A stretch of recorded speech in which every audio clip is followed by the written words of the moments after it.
हाय दोस्तों। हम इसी वीडियो के माध्यम से येस बैंक स्टॉक के ऊपर एनालिसिस करने जा रहे हैं।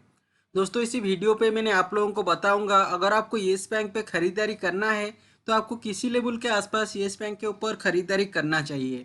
अगर आप येस बैंक पे खरीदारी करते हैं तो आपको किसी लेवल के आसपास स्टॉप लॉस रखेंगे और हमारा टारगेट किसी लेवल के आसपास रहेगा।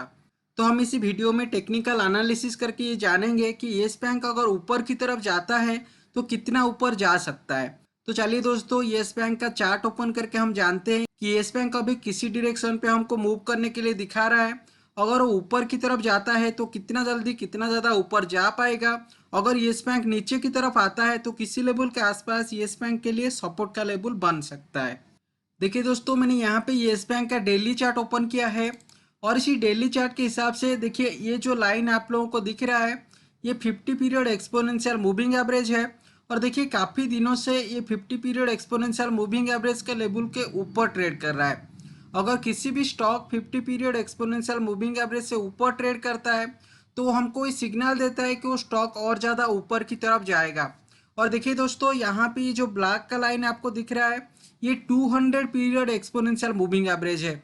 और देखिए दोस्तों, आज ये जो कैंडल बना रहा है ये देखिए कितना बड़ा बुलिश कैंडल बना के ये धीरे धीरे ऊपर की तरफ जा रहा है। तो येस बैंक पे हमको अभी क्लियर कन्फर्मेशन मिल रहा है कि येस बैंक ऊपर की तरफ जाएगा।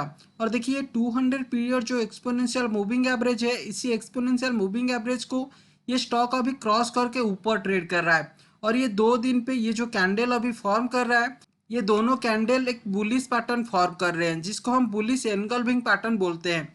और यहाँ पे हाई वॉल्यूम के साथ ये 200 पीरियड एक्सपोनेंशियल मूविंग एवरेज को क्रॉस करके ऊपर जाके क्लोजिंग देने की कोशिश कर रहा है। इसलिए दोस्तों मेजर चांस है कि स्टॉक और ज़्यादा ऊपर की तरफ जाएगा। और देखिए दोस्तों, ये स्टॉक के लिए ये 246 का लेवल एक स्ट्रॉन्ग रेजिस्टेंस का लेवल बन रहा था, लेकिन देखिए इसी लेवल को ये स्टॉक धीरे धीरे क्रॉस करके ऊपर जाने की कोशिश कर रहा है। अगर इसी लेवल से ये स्टॉक ऊपर की तरफ जाता है तो हमारा जो नेक्स्ट टारगेट रहेगा ये 287 का लेवल। अगर ये लेवल के स्टॉक क्रॉस करता है तो फिर हमारा जो दूसरा टारगेट रहेगा ये 400 का लेवल। अगर आप इसी स्टॉक पे 246 लेवल के ऊपर बाइंग करते हैं तो आपका जो स्टॉप लॉस रहेगा, देखिए मैंने यहाँ पे जो लाइन ड्रॉ किया है ये एक ट्रेंड लाइन है और ये ट्रेंड लाइन के ऊपर कुछ ही दिनों से स्टॉक ट्रेड कर रहा है। तो अगर आप स्टॉप लॉस रखेंगे आप इसी ट्रेंड लाइन के नीचे आपकी स्टॉप लॉस रख सकते हैं। तो 230 लेवल के आसपास आपकी स्टॉप लॉस रहेगा, मतलब यहाँ पे 15 पॉइंट के आसपास आपकी स्टॉप लॉस रहेगा। और आपका जो पहला टारगेट होगा ये पहला टारगेट 287 या 290 लेवल के आसपास। तो यहाँ पे 15 पॉइंट का आपका स्टॉप लॉस आ रहा है और यहाँ पे 50 पॉइंट के आसपास आपकी टारगेट आ रहा है। तो मतलब 1:3 रेशियो पे यहाँ पे आपको ट्रेड करने के लिए मिल रहा है। और ये जो 1:3 का जो हम टारगेट मान के चलेंगे ये टारगेट बेसिकली 1 महीने के अंदर आ जाना चाहिए। अगर ये टारगेट 1 महीने के अंदर आ जाता है और इसी लेवल को क्रॉस करके ये स्टॉक ऊपर की तरफ जाके ट्रेड करने लगता है तो देखिए 2 से 3 महीने के अंदर ये 400 का लेवल भी टच कर सकता है।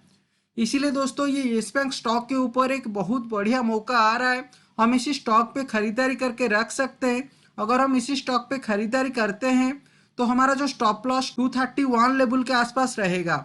इसलिए हमको हमेशा ध्यान रखना है, अगर हम हमारी रिस्क टेकिंग कैपेसिटी के हिसाब से इतना रिस्क लेके ट्रेड कर पाएंगे तो अभी हम ये स्टॉक पे पोजिशनल ट्रेडिंग के लिए हम एंट्री कर सकते हैं।